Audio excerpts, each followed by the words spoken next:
Good morning, everybody. One of those mornings where I actually managed to get up at a decent hour, and I've got a little bit of time to kill. My wife's gone out for a bit of a walk. I've got to go and do some things afterwards when she comes back. But I thought, in the meantime, we've got a little bit of time here, so I'm going to continue on where we left off and see about implementing the lists that we did here. Now, I went back and reviewed the stream the other day, and I must have been so tired when I recorded that or streamed that. I've had sort of a crazy sleeping schedule recently, and realised that the microphone was misbehaving. Plosives were pushing out the audio, and I apologise for that. Hopefully it's a bit better. I've repositioned the microphone. If it's still a problem after this one, I will make some adjustments and see if we can get that under control. Anyway, so where we left off the other day, we had built memory management using ref counting. We built memory pools. We also built a basic struct that allowed us to provide function pointers for allocation and freeing around the application.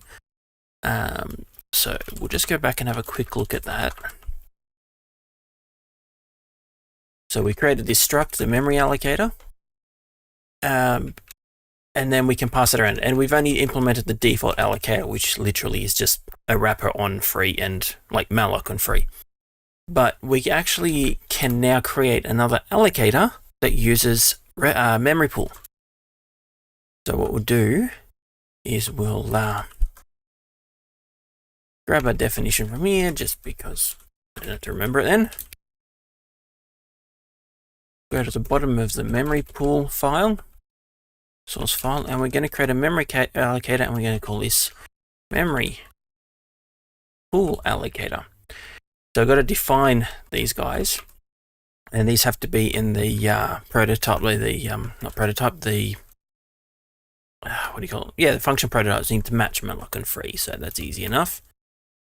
So what we're going to do is go void memory. We need to wrap this because our memory pool alloc here, it doesn't accept a size argument because memory pools are a fixed size. We need a way to allow this function to be called, but put some checks in here to say if they try to allocate a size that isn't the size of an item in a memory pool, we need to like error out and not do it. So on memory pool allocator, we'll go alloc. And then our size, which for us is technically unused, but we're going to use it for validation. And then we need our free. So this actually already isn't the right prototype because I've just realized I forgot to put the context into the allocator, so we can pass that around as well. So we're going to need to make a change there. And we want void allocator free.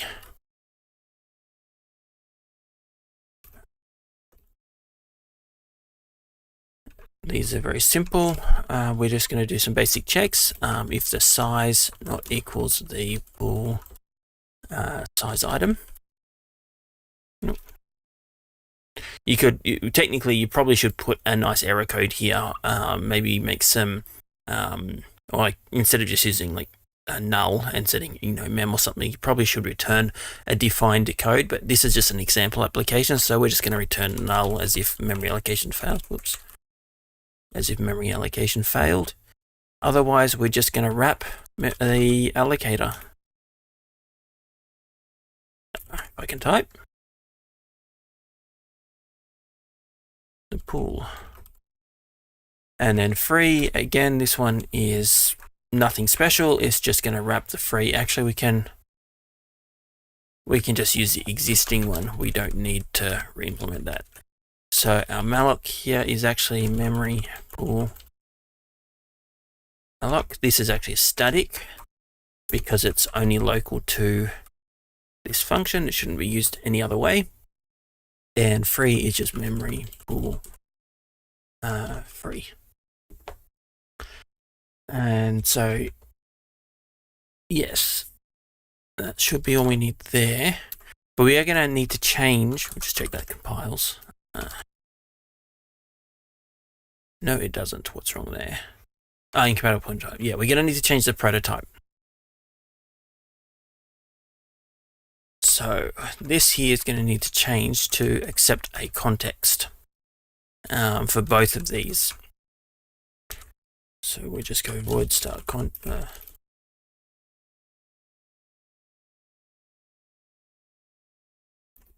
context, and then we're also going to we'll also store the context in this struct, I'm thinking. Yeah.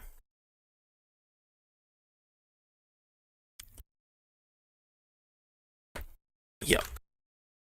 And then in here, we need to wrap these because now they don't match the prototype. We're in the memory file, so we're just going to use memory alloc. The context and the size. We don't care what the context is. Unused.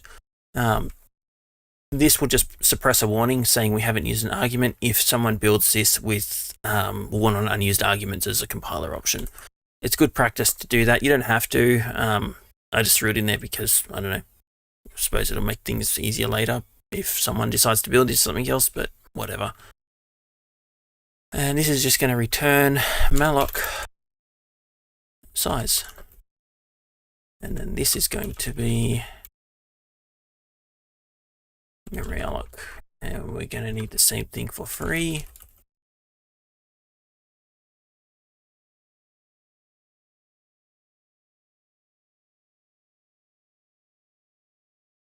Free.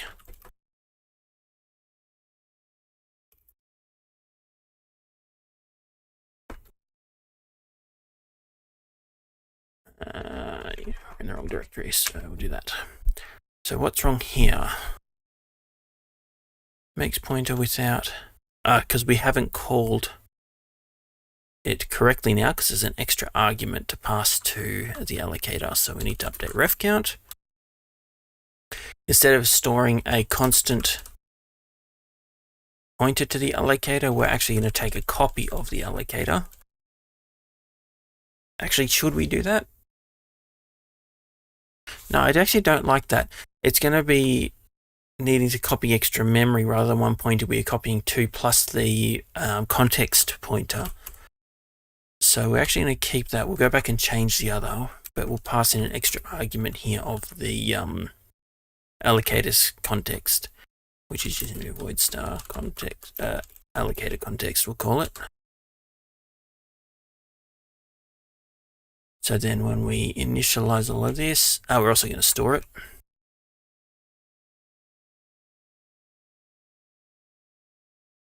Break in there, clean these up. I've got a funny way of formatting my structs. I'm a bit dumb. I like to have everything vertically aligned. That's just me.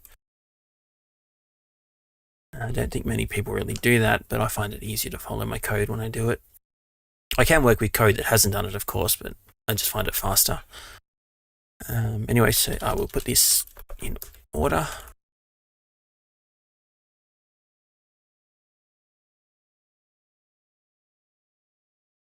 The allocated context will store. And now when we call, where is it? Oh, we're already there. The allocator alloc. We need to pass it the context, which is there. Don't let that go too wide. This red line, by the way, far on the right, is just a margin to show me where it's at 84, I think it is, line width. 82. In the past, I used to actually write code that would span the whole screen. I did that for many, many years.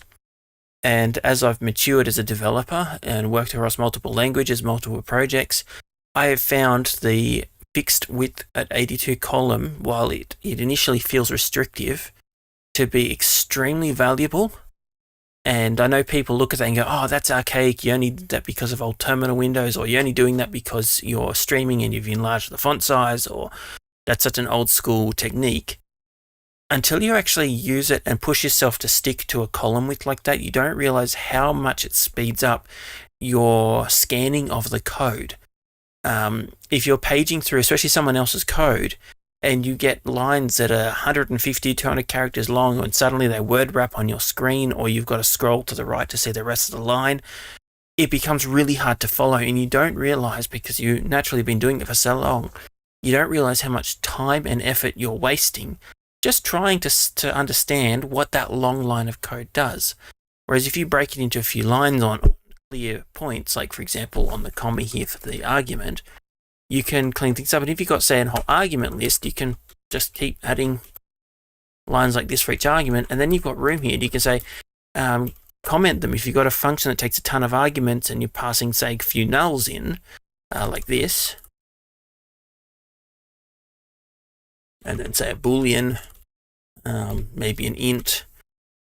Reading this without going back and looking at the function prototype would be really hard to remember what all these do or what order they're in, or was this first null for, pointer A, is this second null for pointer B? It's obscure. So because you're a multi-line like this, you can go comment each one. So this is, context. This is, whatever, but you can comment each line, which makes it easy to come back and manage the code later. In my case, we've only got 2 arguments here, so I'm not going to bother doing anything more.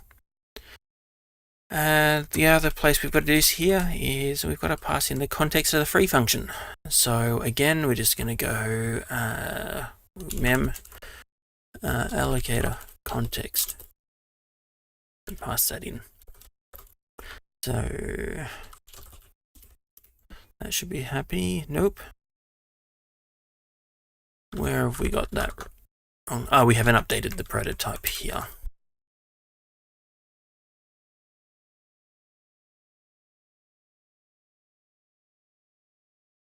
Should set that up. Make equals. No. I want to give it an absolute path. Yeah. Brain fart there.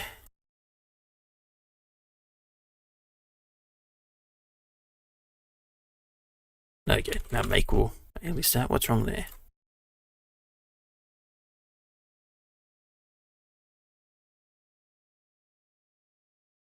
No such file or directory. Did I mistype that alias? I'm just going to copy that and redo it.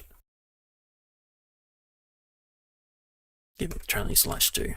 There we go. It doesn't matter where I run make from now, it'll just run it in the right place.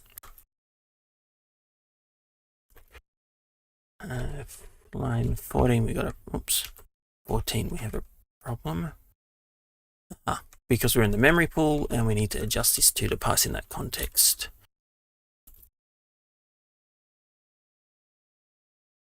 So this, because these two are related, I'm going to break it there to keep them on the same line, allocator and allocator context.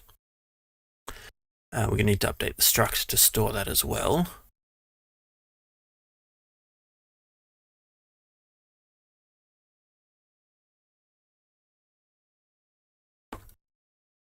We want the free call here.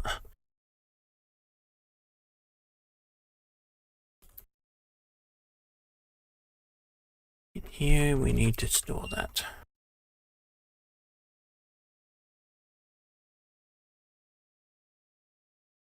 And the destructor isn't anything to do with memory allocation, it's to do with the application logic. So we'll put that down there and put a break in there. Memory pool create conflicting types because we didn't update this.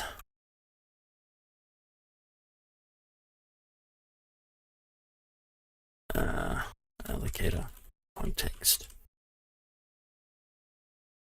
Again, we'll stick these on their own line and add some documentation.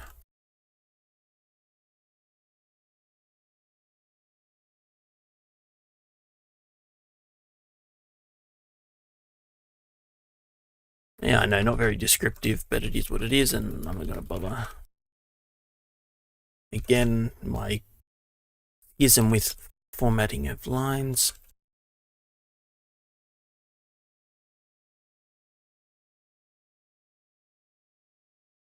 You're going to see a lot of that if you're watching my code or look at my code at some point.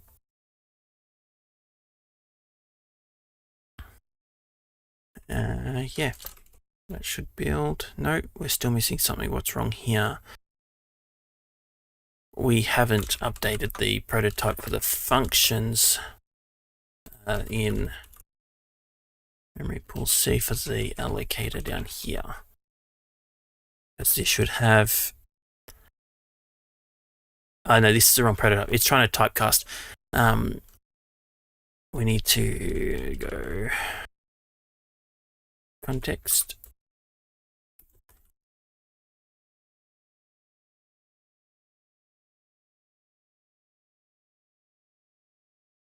Like that. And free. I know I could down here just typecast it, but I really don't like doing that because at some point, if I change the prototype that alloc needs and I'm typecasting it in here, the compiler won't generate an error. It'll just blindly accept that I've cast it to a different type. That's where like C++ a static cast would catch that and allow things to work. And generate a compiler error if you're trying to cast it as something that is completely invalid. But C doesn't do that for you. So we need to create a little wrapper for that, for the free.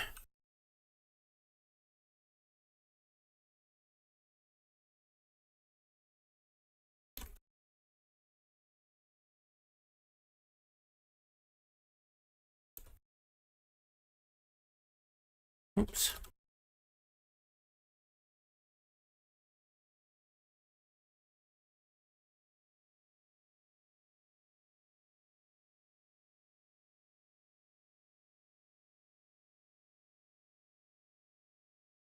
Okay, looking good so far, and that's just our call into it in the main. Yeah, because we're not passing in the context when we create the pool. So our context here for the default allocator is null because the default allocator doesn't care what the context is. The only thing left to do is to remove that extra member variable from that struct because we're not using it now. All right, I hope that makes sense. This allows us to do some cool stuff. For example, now we actually have... Oh, wait, sorry. I've missed one thing. No, we're in the right place. Memory pool C. I defined the memory allocator, but I didn't make it available in the header. Didn't externalize it.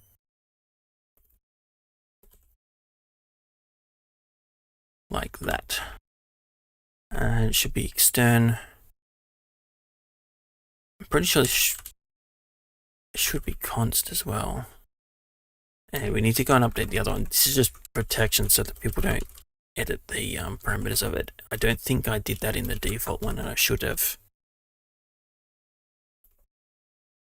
Yeah. Const. Just to make it clear, this should not be altered. And the compiler will complain if someone tries to. All right, so the example. So we can do some cool things here now. Instead of using the default allocator, we could say create another memory pool. I guess main memory, I guess. Memory pool.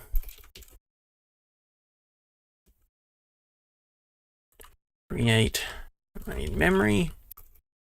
It's going to have 100 items in it. There's the size of a pool. Let's actually use memory pool, so it's a bit more explicit. So 100 memory pools can exist in this. That actually won't work, because we actually create memory pool dynamically in size, and this would never be valid. This is just an example of what is possible because we're passing an allocator around. And this one, we're going to use the default allocator, which has no context. And then down here, we could say memory pool allocator and pass it in that first pool. So now that's going to allocate memory for the second pool from the first pool. And we can chain these together. We can make allocators for all sorts of different methods of managing the memory. This is really handy because I watched a video the other day of someone explaining their C style and how they write code and how they do different things and techniques you should use for performance. And it seems that the person that created the video, while for the most part had a pretty good understanding of things, had a completely flawed understanding of the function realloc and how memory allocation works. They were assuming that when you reallocate memory to enlarge a buffer, if there is contiguous room available, if there isn't contiguous room available in system pages, the kernel will reorganize and shuffle pages around using the MMU in order to make it contiguous to give you back memory. But that's not at all true. glibc, or libc in general, is a user space library and has no view of the memory mappings on the system at all. So using realloc, while can be fast if you're lucky and there was enough room for it to enlarge a buffer, and there was contiguous room there, if you're not lucky, what the system would do is allocate a brand new chunk of memory, copy the entire buffer into that new chunk of memory, and return back that new buffer and release the old one. If you're really unlucky, there was no contiguous memory and it can't reallocate at all. And next thing you've got a problem. And that's also another small gotcha as well it's actually quite a big one for new developers using things like realloc. We're just going to undo this because this actually makes no sense to use it. That should compile still. So this is dangerous. This is something that I often see, and until you think a little bit more about the logic and read the standard and the POSIX standard on the libc standard on the realloc function, how bad this actually is. Let's say I have an array I've allocated just using standard functions. I don't know, char, my string, and that's a pointer. Let's say it's 100 bytes long, right? We do whatever, we should do an error check there if not my string, return -1. So if the allocation failed. So our program is running, and we need to enlarge my string all of a sudden. Often I see people do this.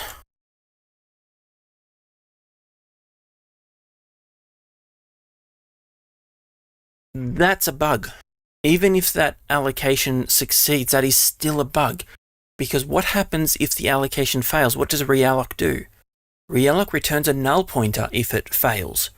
So you're going to override your only reference to the memory we allocated here, which is still valid if realloc fails.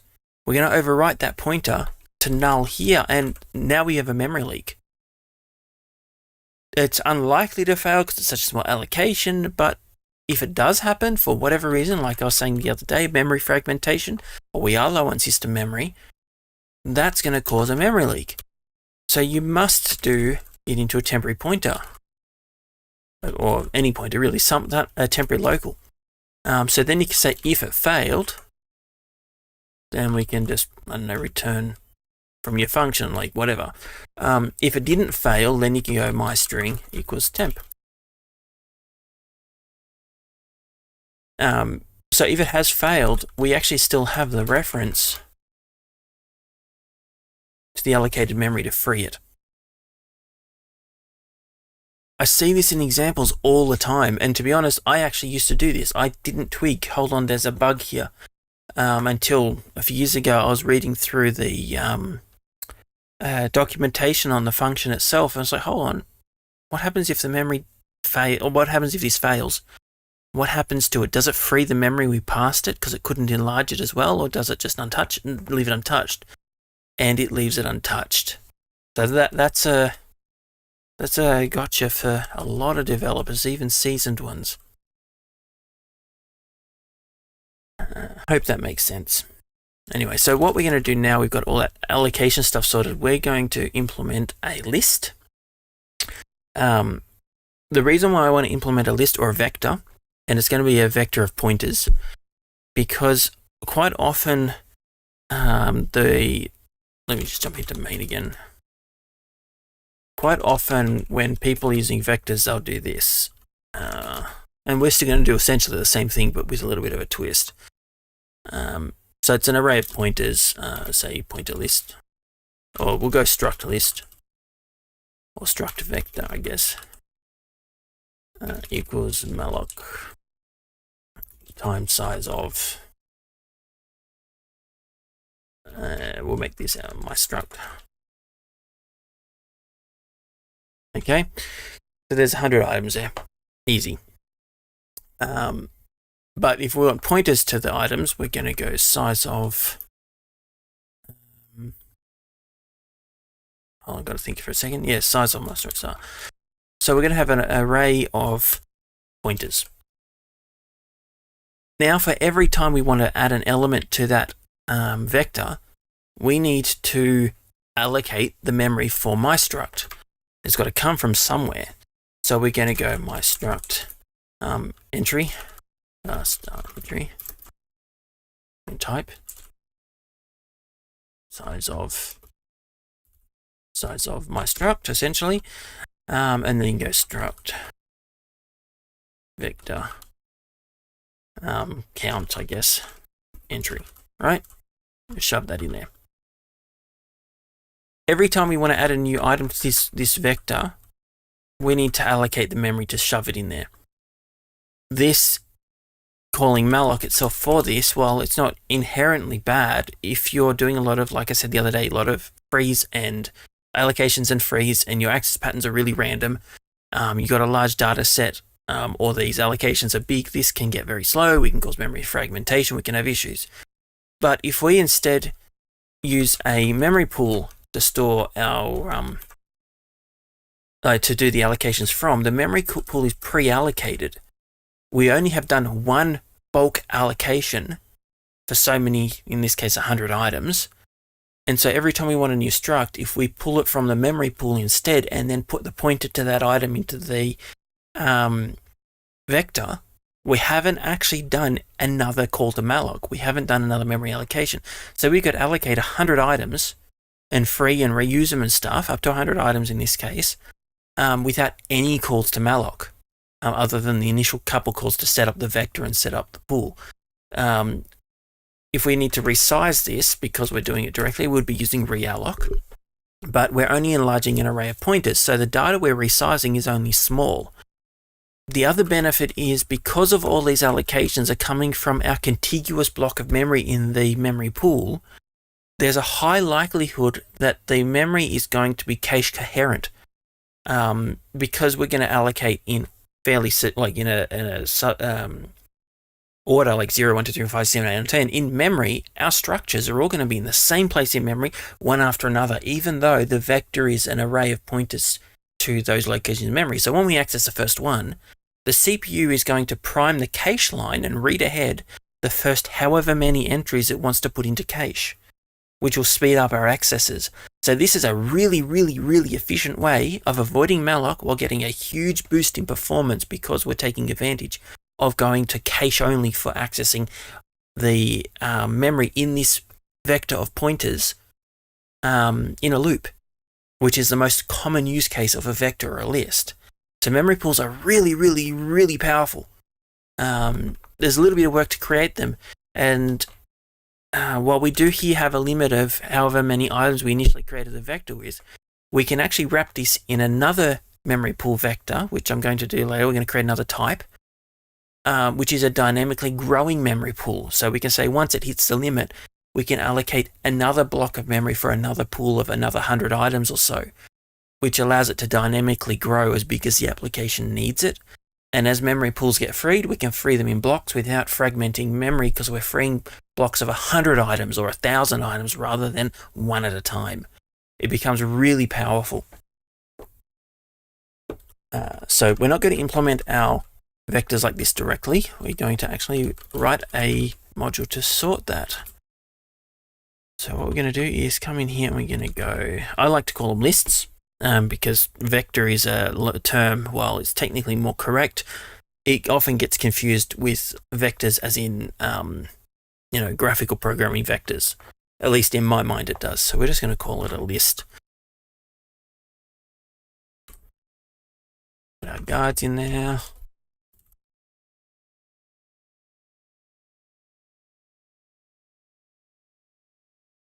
And we need to define our list type.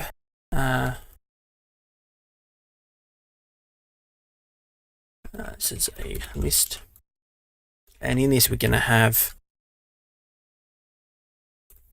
I didn't pull the header in. We're going to have it's always going to be a list of pointers, so we don't need the item count, we just need how many there are. The number of items that are in the list, and we need the size of the list.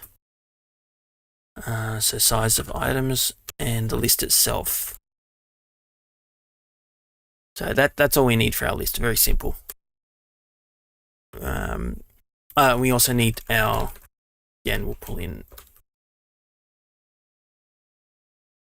memory, and we want a memory allocator. And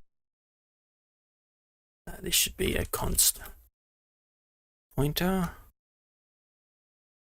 And we want our allocated context. So the list can either just pull from the default allocator, which is standard free in malloc, or we can pass it a memory pool to allocate from. So we're going to use the same consistent create destruct pattern I've already established in this application. So the name of this, which is a list, create list star instance, and the do we need anything else? Yes. Size t initial size. We could just say 0, and the list is created with 0 size initially, but it's much more efficient if we pre-allocate, say, 32, 64, whatever. So if we know roughly how many items, or if we don't, we allocate, say, blocks of 32 items or something. We can be more efficient when we grow the list, because this is going to require reallocating from the memory pool if we're going to grow, or the memory allocator if we're going to grow.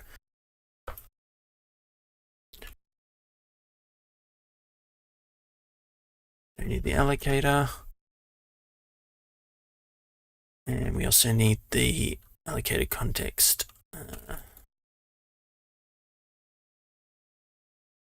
We also need to bring in standard bool.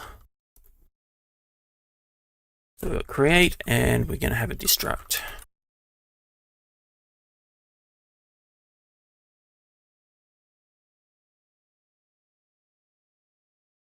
We also need to be able to put items in the list.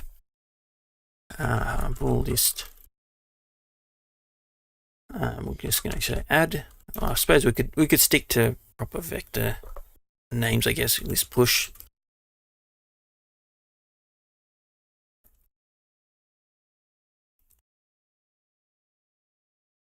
And void list. No, we're going to use bool as well here.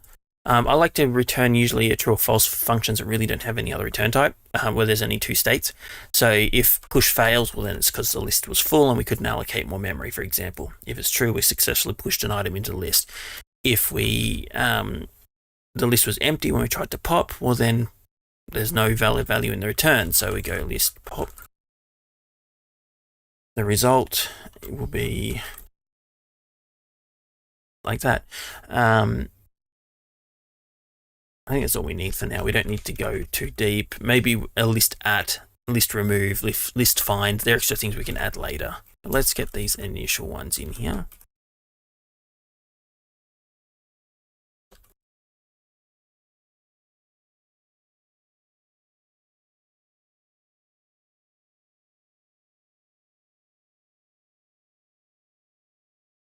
Okay.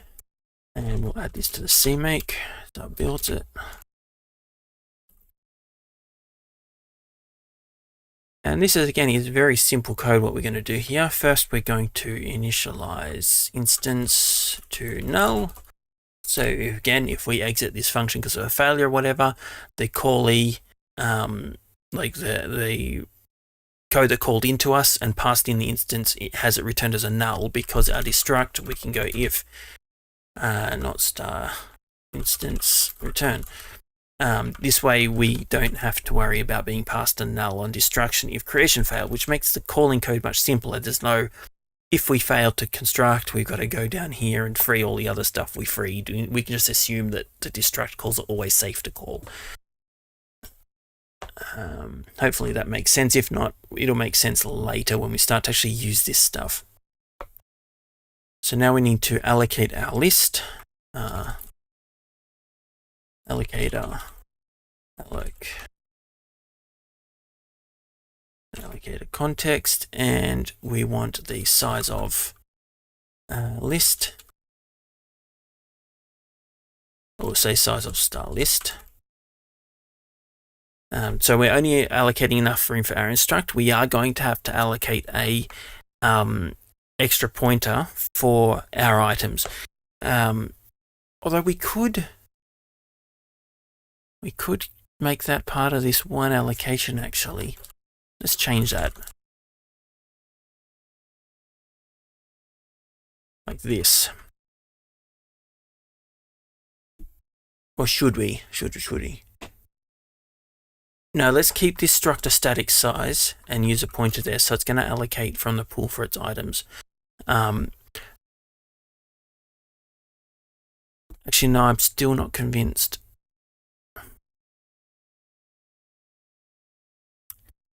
So I'm just thinking about the fact that pools have a static size. I think we should keep it in line because really a list won't be allocated from a pool. It'll be the list items allocated from the pool themselves. And this will be allocated using the default allocator. So let's keep this as part of this struct. So we're going to allocate size of the struct plus the initial size times size of, I know it's a pointer, we could say size of void star, but for correctness, let's go list item, items.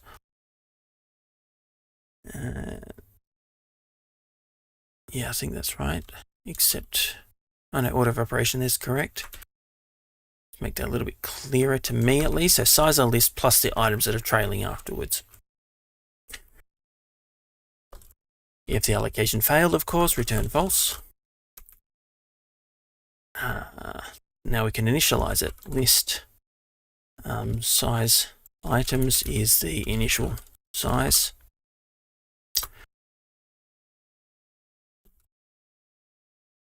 No.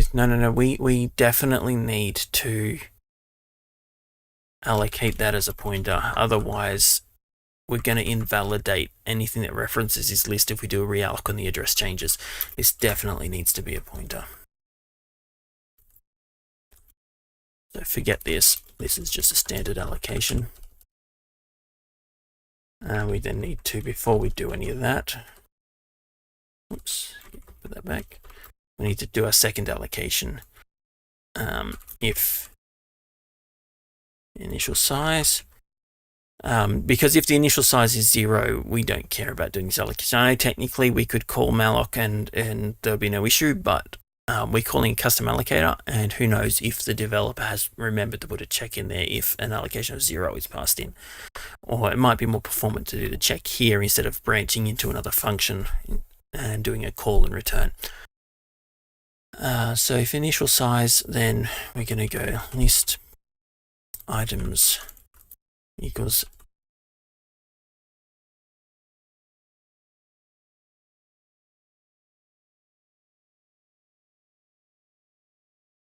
I'm not happy with this double alloc. It's really bugging me.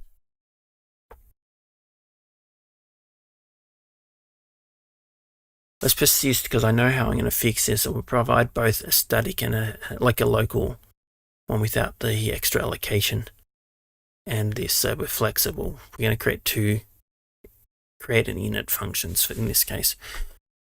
So we'll persist for the moment, but we're going to change this a little bit later.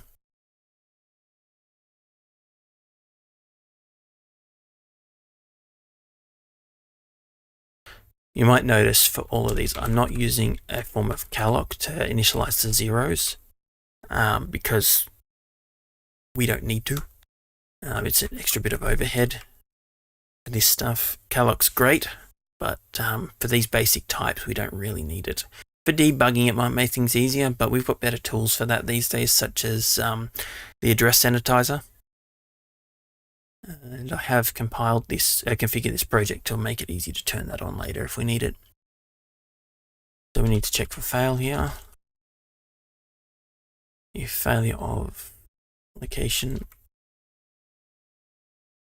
yeah, if that failed to allocate, we need to free, using our allocator, free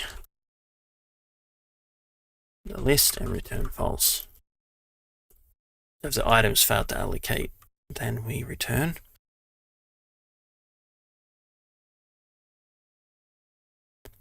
Yep. We're also going to want a destructor. We've left this out too.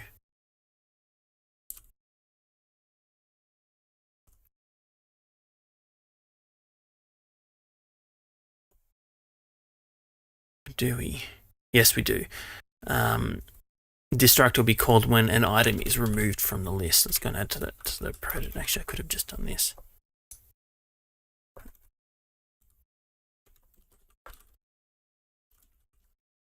So destructor is called when an item is removed from the list. Let's put that up there. Oh, go away. I've got to bind that for when I'm in insert mode. Oh, don't do that. I'm still learning the shortcuts for code completion plugin I put in only a few days ago.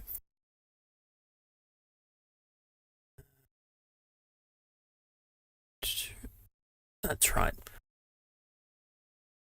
We didn't add it to the type.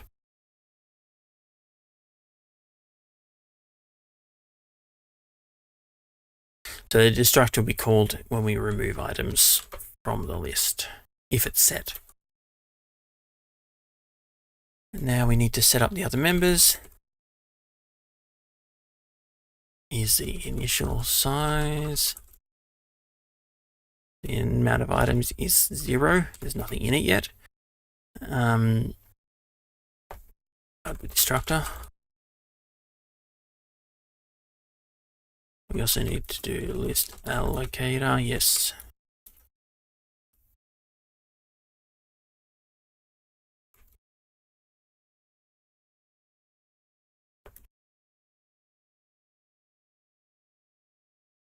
Okay. And then we need to return the new type by setting it in our return argument and return true. Okay, so that creates a list. It creates the list items, the initial list items. Wait, there's a bug here. Because we're not using calloc, we're using just general malloc or alloc. We don't know what the memory is. It's uninitialized. If initial size is 0, list items is not possibly going to be null. We actually need to make sure list items is null if there is no initial size. We could actually use the number of items and stuff to check, but for sanity, let's initialize that to null. And this should compile, but complain about the lack of return, on some of those functions. That's complaining about list push not returning anything, and list pop will complain too. So destruction. Wait, we're going to also change this a little bit. We're going to create another set of functions of list init. Instead of taking and returning a new list pointer, it's going to take just the list itself and initialize it instead of creating the list in memory. And then we can go void list dinit. Now these should come first, actually. Hopefully this will be clear in a second.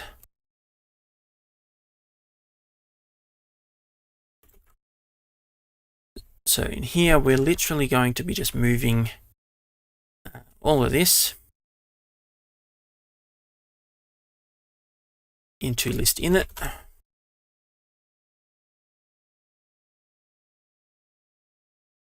List dinit we'll implement in a minute. And create, instead of doing that here, we're just going to go list init. Instance. Initial size, the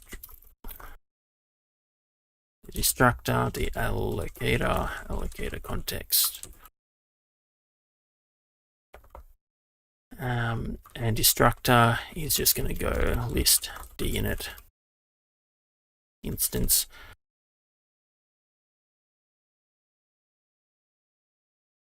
So the reason why I did that is our application, instead of having to create the memory twice, we could just create a list in our struct. We could just define it locally like this instead. And then go list init my list. Blah, blah, blah. That way we're not doing a second allocation, and the memory pool then is only being used to allocate the items in the list. This one here should not be using... I'm having trouble justifying these even exist because they confuse things. If we pass in an allocator for the items, and then the list uses the allocator, we're allocating a different type in that list, and if it's a fixed size allocator like the memory pool, it won't work. I don't think we should even do it this way at all. Let's get rid of that.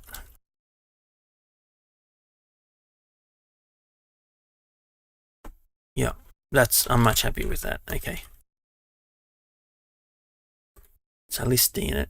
By the way, if you're worried about applications accessing the list members directly, there's some tricks we can use to still allow the list to be put into the type to be able to put into the application and have it reserve enough memory for the type, but make it opaque to the application.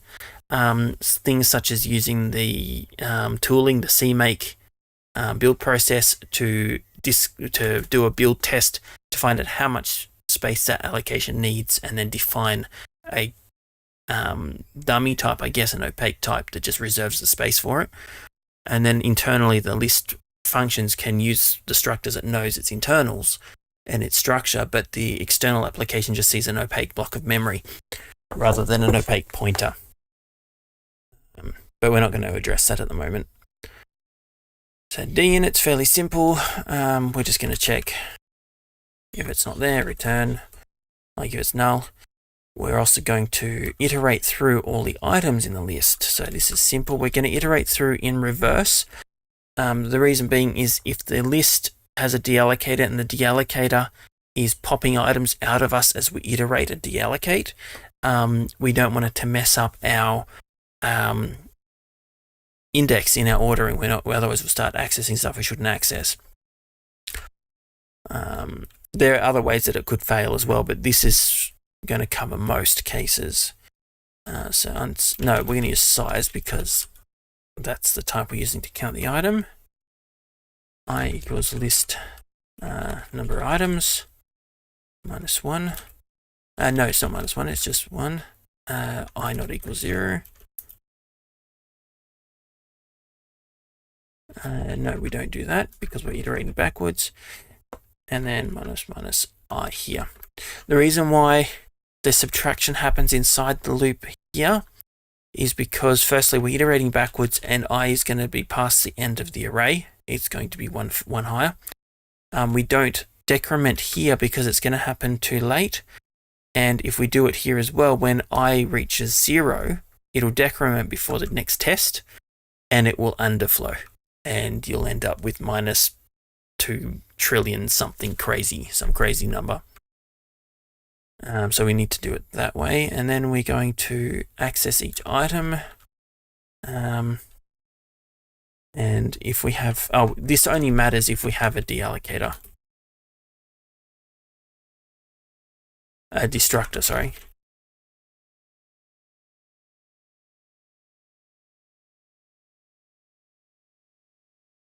So if we have a destructor, then we're going to do this.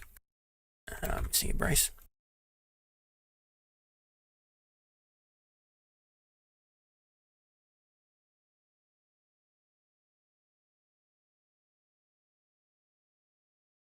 We also need to pass in the...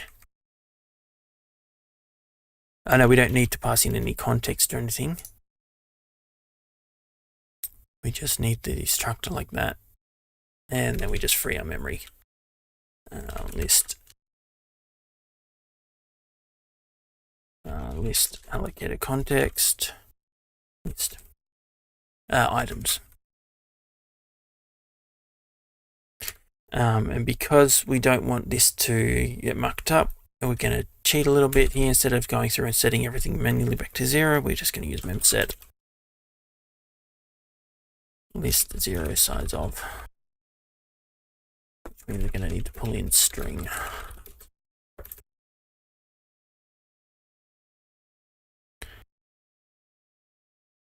All right.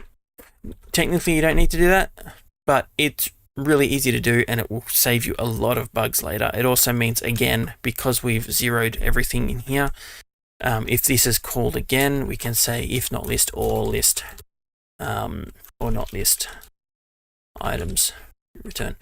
So we can call deinit over and over and over again on a list that's already been deinitialized safely. Or if initialize failed, we can have simple logic flow in the calling application and just call deinit anyway, and it won't cause a problem.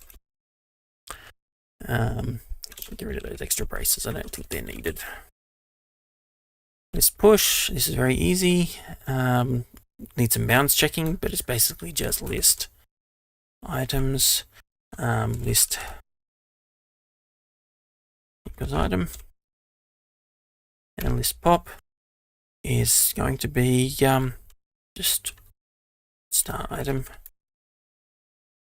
Actually, we could allow this to be provided a null as the pointer if we don't care about the return. We just want to pop an item out. So we're going to say if, now we'll go void. We'll just call it temp. List items list. Again, we need to add some bounds checking to this because we could overflow the struct. We also need to look at resizing it and stuff when it gets too full, and return false if there's no items left in it. So we're going to say if item, set the value and return true.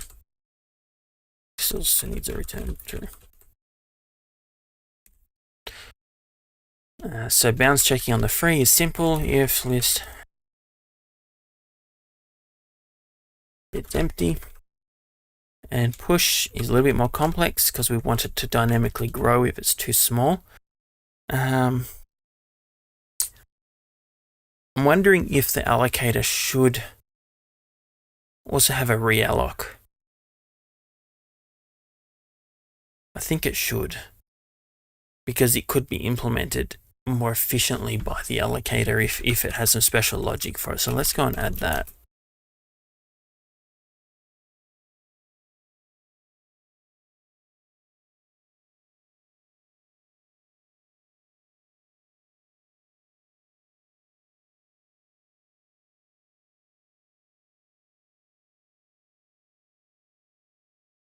Just 1 second.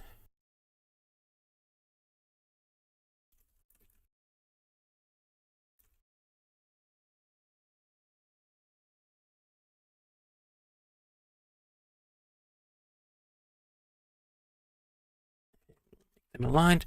All right, so we've got an alloc, free, and realloc. We'll have to go back around to the default allocator and implement that.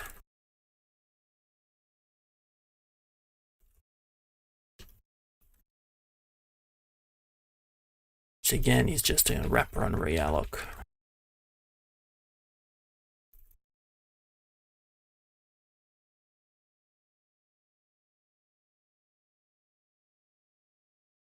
Hold on one sec.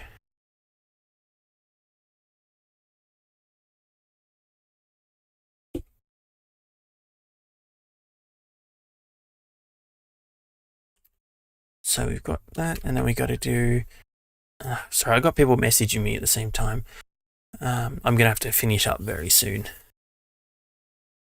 No, it's not free. We're literally just wrapping realloc, so it's return size.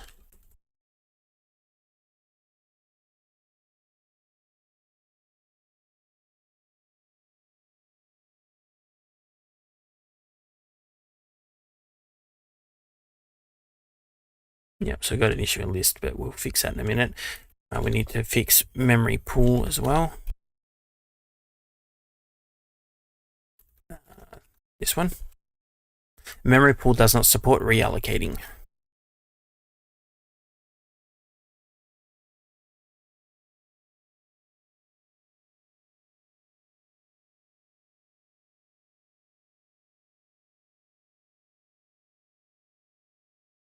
It's not void start. So it's void start, not just void. Return null.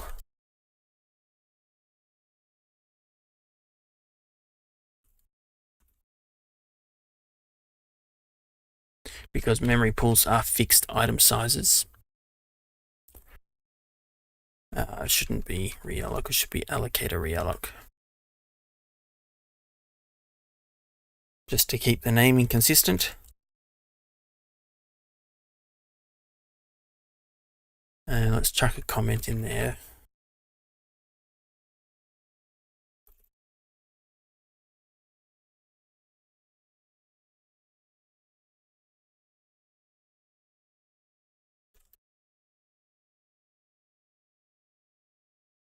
What's wrong there? I've mistyped something, haven't I? Have I? What's wrong? Yes, I misspelled allocator.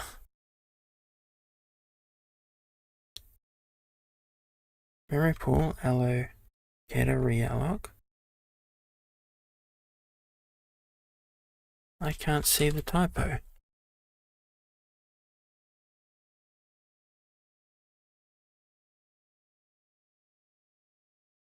I'm dyslexic sometimes. There, I missed the A. Okay, I see it.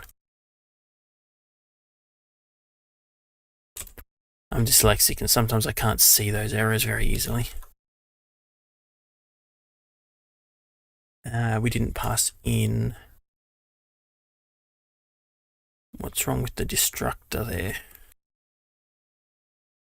Oh, I know what. We should be passing in the address to that element in that array.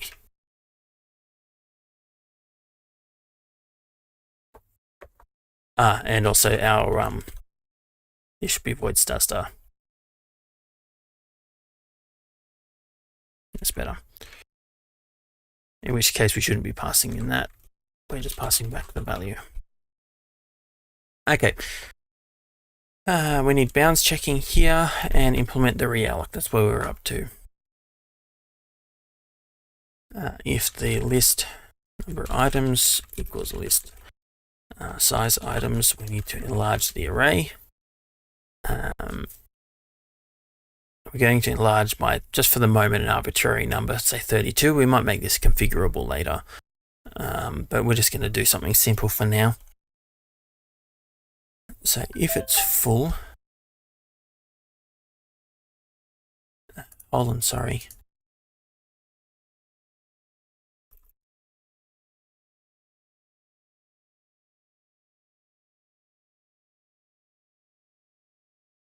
If it's full, we need to try and reallocate. Now, this is what I was saying before. We need to reallocate into a temporary variable because if the reallocation fails, it would overwrite our pointer to our item list.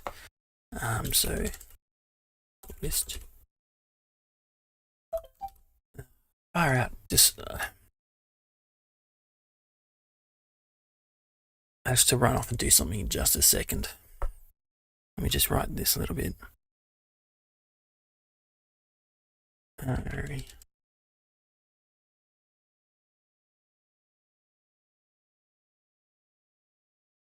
Realloc the... I don't know if you guys can hear that. I'm getting a million messages, and I won't say who, but they don't get the hint when I say I'm busy right now. Give me a few minutes. They just send message after message after message, and they think it's funny. It's very frustrating. Anyway, realloc, we need to pass in the context. Let's put this on the next line. We're reallocating the items, and we're going to enlarge it by 32. If we failed, if we didn't, then we need to reassign items to the new variable, new value, and we need to increase the size of items.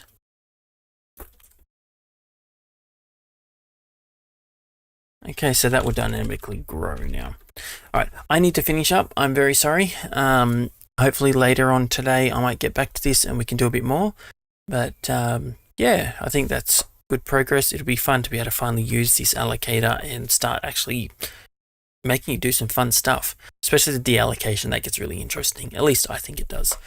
So I'll catch you all another time.